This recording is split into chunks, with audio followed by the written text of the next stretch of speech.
ซอตาปันเป็นผู้มีศีลเต็มทนมีสมาธิและปัญญาตันซอเขาไว้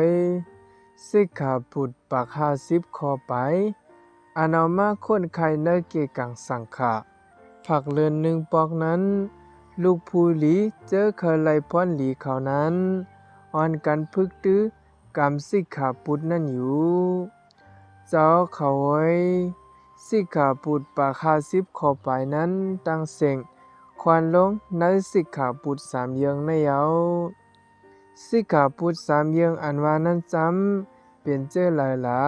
ใน 1. อธิศีลสิกขา 2. อธิจิตตสิกขา 3. อธิปัญญาสิกขาเป็นเจอในเยา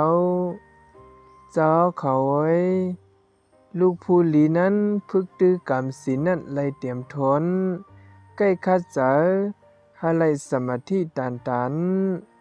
ใกล้คัดเจอหาไลเป็นญาตาหันแจ้งธรรมตลาดตันนั่นเยามังมือมังปอก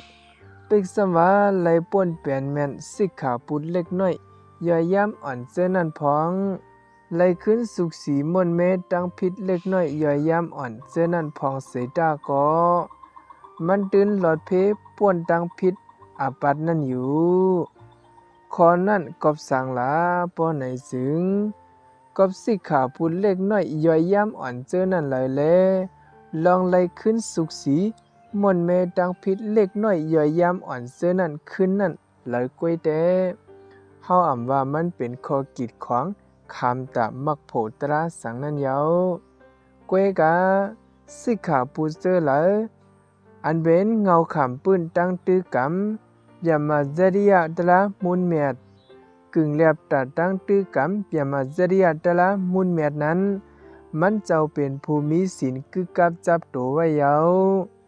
มีศีลมันกึมในสิกขาปุเจอนั่นเยาพึกตื้อกำอยู่ในสิกขาปุเจอนั่นเยาลูกผู้หลีนั้นกอบสำยอจันไผ่เตียม3ข้อปัดปุดเสียงกว่าเย้าแลจังเป็นซอตาปัน